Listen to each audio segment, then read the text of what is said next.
Good morning and welcome back, and thank you to everyone who have left comments and to all the new people visiting my channel.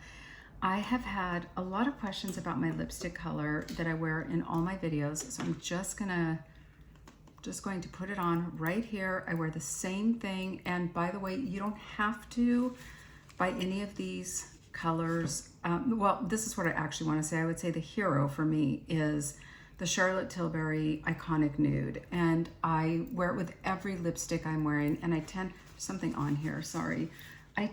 to only wear fairly light shades. I just don't feel comfortable in a red lipstick. So here we go. Make sure we're on. Yep. So I go like this, and when I do my upper lip, I just go over the Cupid's bow, like that. And I kind of just go like that, like that. Iconic Nude. This is the most important part of this, I think. Then I take this Prada 159. I have a couple of these. I love this shade. You can do any, realistically, you can do any nude shade. Prada 159. It doesn't have to be this one. You can get a Revlon, anything that's sort of, I'll show you the color again, in this light pink tone, really.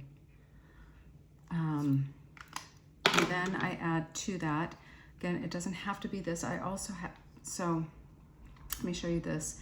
It's the U Beauty Tulle, T-U-L-L-E.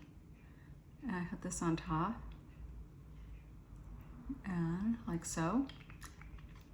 And then that's all I do. That's all I do. You don't have to use U Beauty. You can use Juicy Tubes. I've used Juicy Tubes too. I like a really thick lip gloss. Okay, that's what I wear. I wear it every single day without fail. And if you see me on here and you're wondering if I even have any lipstick on or lip gloss, lip product of any kind on, I just let it wear off. And sometimes I don't reapply for hours. And so if you see me on here and it's just sort of faded, that's what I'm wearing too. Okay, just a faded lip. Okay, so today I'm gonna do a video. I've gotta get comfortable. I'm gonna do a video on hair care. Someone asked me about laser treatments, and I will get to that as well. But I'm going to do hair care because I just got a keratin treatment today. I just washed it. Kind of like getting laser. A keratin treatment is not fun. It is 3 days of like pin straight hair that looks greasy, and you can't wash your hair for 3 days. It's not a great vibe, but I have curly / frizzy hair, and I have thick pieces of hair. I have a lot of hair, but I mostly have thick pieces of hair that my hair tends to be very, very frizzy and hard to manage. And some of that has to do with having gray hair. When your hair turns gray, which I'm not fully gray, but I'm gray enough, and I have tried to go gray, and it just doesn't look quite right on me. And I know there's a learning curve, but I just like being a brunette. So I went back to my dark hair, and I know that when your hair is gray or turns gray or goes gray, and you have more gray hair than colored hair left, the gray hair changes the feel of your hair, like your hair changes. So I get keratin treatments. I don't know how long I'll do this for. I've been doing it for about 8 years now. I don't know how long I'll do it for. I may do it for 10 more years, 15 more years, 5 more years. I really just don't know. Meaning, will I ever just let my hair go naturally curly and not do the keratin treatment? I don't know. I've tried it. It doesn't look good. At least in the climate that I live in, it doesn't look good. It just looks frizzy, and I don't like that look. So I'm going to tell you what I use every single day on my hair, and I think this is great for straight hair, curly hair. I think this is great for thinner hair, thicker hair, and I will let you know if I think there isn't something that would not be right for thinner hair rather than thicker hair. Sorry, I'm getting confused in my thoughts. Okay, so the shampoo and conditioner I reach for. And by the way, I don't wash my hair every day. I only wash my hair on the 4th day. So every 3 to 4 days. I don't like to wash my hair every day. And if you're somebody who has very oily scalp, you would want to start to taper off from washing every day. The reason why your scalp is getting oily is because you're overstimulating the skin on the scalp. So if you can try to get yourself to go every 2 days, then every 3 days, then every 4 days, that is going to be very helpful to your scalp. Okay, so I use the K18. I'm pretty new to this product, the shampoo and conditioner. I've used the hair mask before, did not love it, but I love the shampoo and conditioner. Love it, love it, love it. My scalp loves it. I have no issues with my scalp. I used Orbe for years and years and years, and I couldn't figure out why. I always had like itchy ears, and I always had like an itchy back of my neck, and it took me a long time to realize that it was the Orbe. I think Orbe is an amazing brand, and I still use some of their products, but I can't use the shampoo and conditioner. It just creates so much irritation. There are a lot of essential oils in that particular product. So I used Olaplex, and I still use Olaplex about every 3rd time. I use Olaplex shampoo and conditioner. Love this product, especially because I do keratinize my hair, and sometimes I balayage my hair, and obviously I definitely color my hair. So it is a very nourishing shampoo if you are doing treatments on your hair. So Olaplex shampoo and conditioner, and I use the 4-in-1.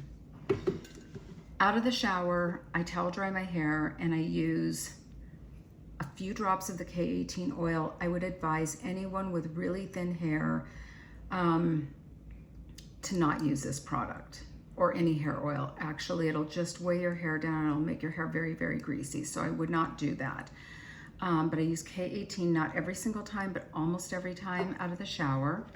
On the days that I'm not using K18, I use this Wella hair repair. I love the smell of this stuff too. It makes my hair really shiny. It's called Ultimate Repair, and I spray this in my hair. And I just love the way it smells, and it makes my hair feel strong and shiny, and like gives it bounce. Occasionally I use this Olaplex number 9. It is a heat tool hair serum for, it protects, softens, and improves manageability. Okay, so I use that occasionally, not every time. And I also love this range. It's Lenore Griel. It's a French brand, and I think it is just beautiful. I love the way it smells. I love the way it makes my hair perform. I've used a lot of their products in the past, and this is it's a hydrating tonic, and it's I think it's for slight. It's a moisturizer leave-in treatment. It's fortifying, beautifying, and it kind of does all those things. And I just love the way their products smell. And oh my gosh, there's so much thought put into their brand. I love it so much. Very elegant products. Sometimes when I'm in the shower with conditioner on my hair, I will use this little spiky hair, or not hair, but scalp stimulator to stimulate my scalp. Feels amazing.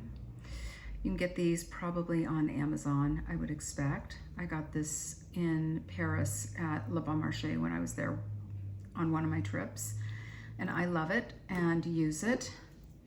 For a sleep-in, I make my own product at the clinic. So I literally ferment rosemary and sleep with that in my hair. So I have that. Occasionally, I don't do it a lot, but I do it occasionally.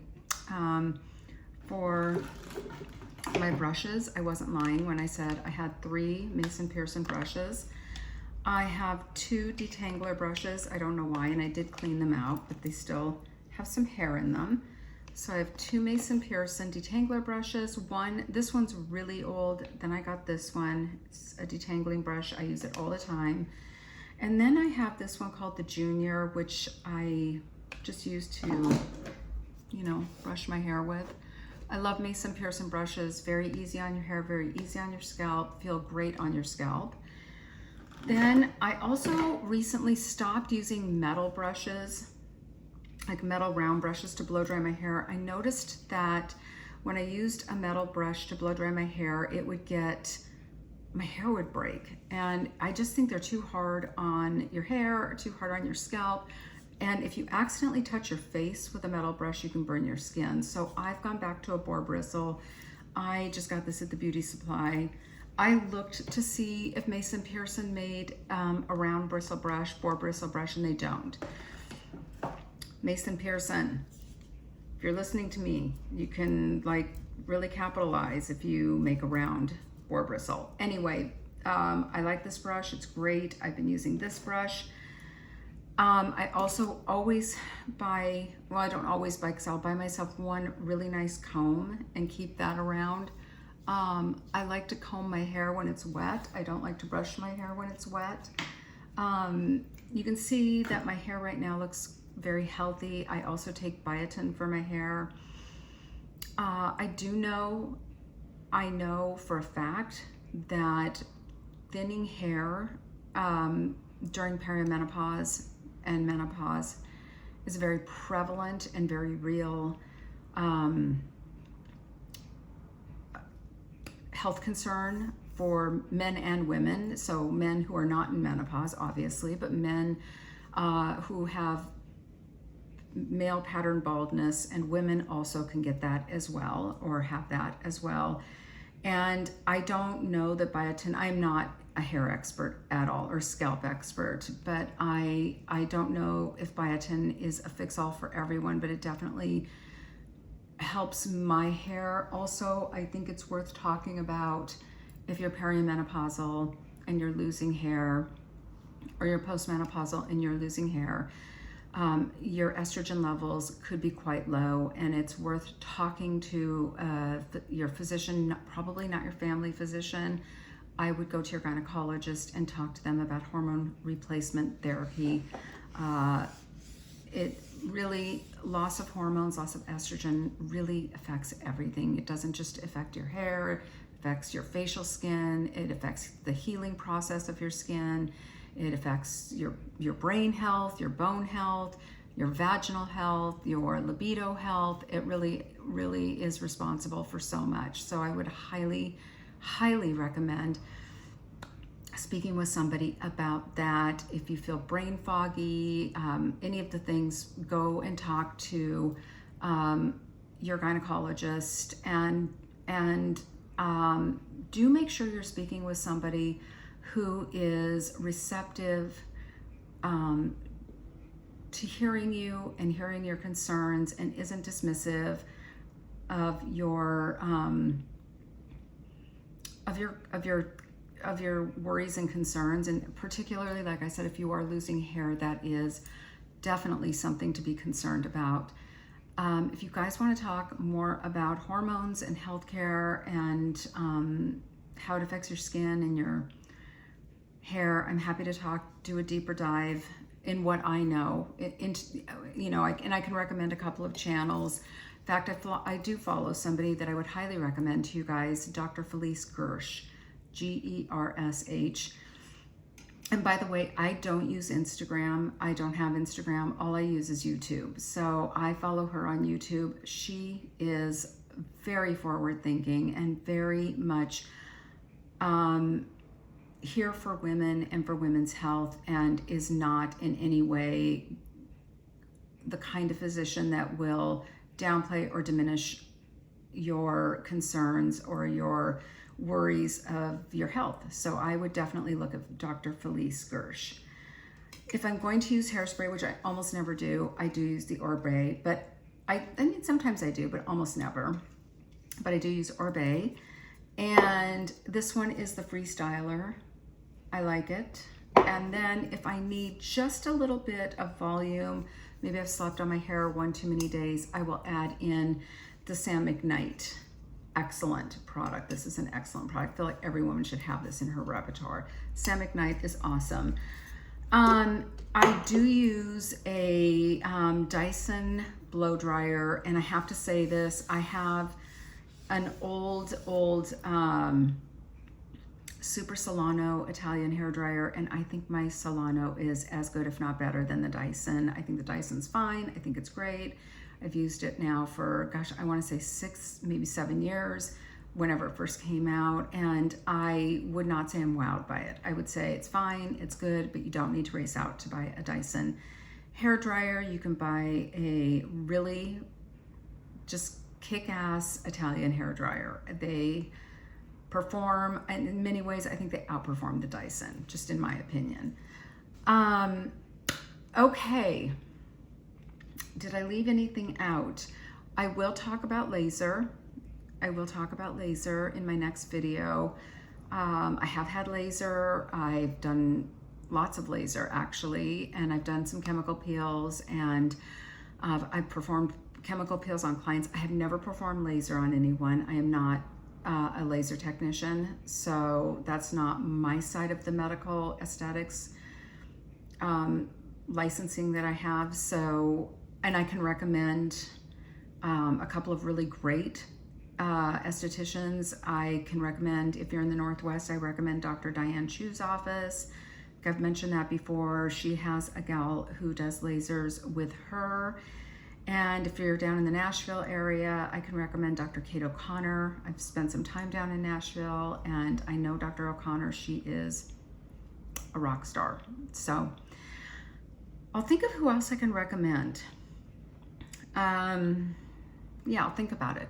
Anyway, thank you as always for watching. Thank you to all the new subscribers. Thank you for being a part of the community. And you know what? If you have questions about skin and lasers, please leave them in the comments so that I can have a thoughtful video and answer questions that you guys have. If you want to know more about women's health and estrogen and how it affects you, please ask in the comments below. Again, I'm not a doctor. I think that needs to be discussed quickly. I am not a doctor, but I am definitely a woman, and I am definitely a skincare professional. So I can do my best, and I'm happy to bring on some of my friends. If you guys want a deeper dive, let me know. I can bring on my doctor friend, Dr. Diane Chu, who's a board certified, she may even be a double board certified, I don't know, have to ask her, board certified dermatologist. And so just let me know. Okay, on that happy note, thank you all for watching, and I will be back.